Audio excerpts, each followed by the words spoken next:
Yun, welcome back mga kalapatids for today's video. Siyempre, abangan na naman tayo ng ating mga alaga. Fourth lap na mga kalapatids. Yan, napakaganda ng panahon. Doon sa pinag-releasan sa Matnog is medyo lang naman makulimlim. Oh, balat!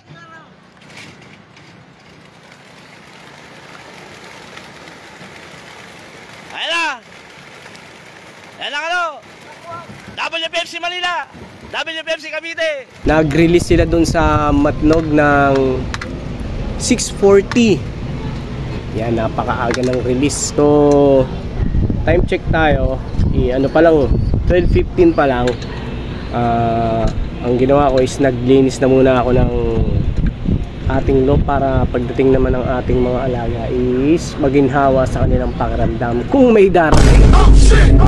Kung may darating, no, mga kalapatids. Pero umaasa ako na magagabayan pa rin yung ating mga alaga at inaasahan ko na kumpleto pa rin sila. Sana nga.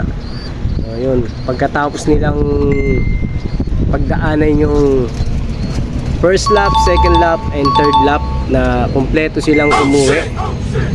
So ngayon na hindi natin alam no kung ano yung kainatnan kasi medyo malayo na yun. 400 kilometers yung air distance doon from doon sa Matnog pauwi dito sa ating loob. Kaya ayun, mahaba-haba na yun. Sana nga talaga pala rin tayo at gabayan ulit yung ating mga alaga na makauwi ng ligtas at hindi malambat, hindi mapalkon. Yun lang naman yung talagang kadalasan nangyayari sa ating mga alaga. At hindi tumukod, yan, umuwi silang malakas.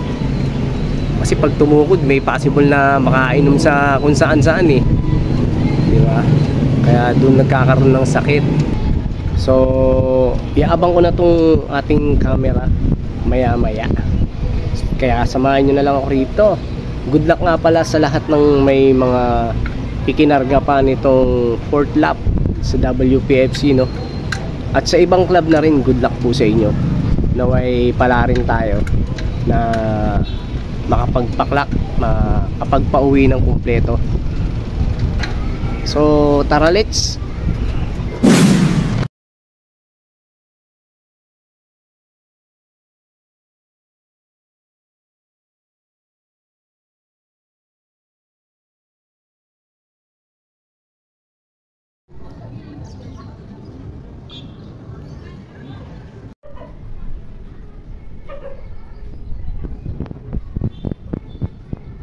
So yan na nga mga kalapatids, ang kinainat na ng ating mga alaga. Hawi tayo mga kalapatids dahil dalawa lang silang nakauwi. Ayan, mga naka-sticker pa yan. Hindi tayo pinalad na makapagpaklak. Talagang sobrang hirap ng karera. Katop silang pareho. Pero okay lang, importante nakauwi sila. Ang problema nga lang, ito, may tama siya sa butsi mga kalapatids. Binidyo ko na kanina pag uwi niya. Pag inom niya rito, nakita ko tumatagis yung tubig. Kaya dadali natin sa tropa yan para mapatahi. Hindi na natin siya ikakarga ng kalbayog. Ito na lang siguro isa. Tsaka if ever may umuwi pa, yun na lang ikakarga natin ng kalbayog. Pero ito, pahinga na to. Takloban na natin ikarga to. Siyempre, i-recover muna natin yung sugat niyan. Hindi natin sasapalaran, baka masayang lang. So congrats nga pala sa lahat ng nakapagpa-clock. Pero sobrang hirap talaga ng karera. Siguro malakas yung ulan sa sa dinaanan nila. Then isama mo pa yung mga naglalambat. Ito nga tama sa butsi Ayan. Tama yan sa butsi. Makikita nyo naman diba? Tama yan, diba? Ang dami talaga obstacle ng ibon. Tsaka siguro syempre sa conditioning hindi rin siguro naayos, kaya ganun. So kita-kits na lang tayo ulit sa P-flap. Yan, meron pa tayong pang P-flap. Thank you Lord that meron pa tayong ikakarga sa P-flap.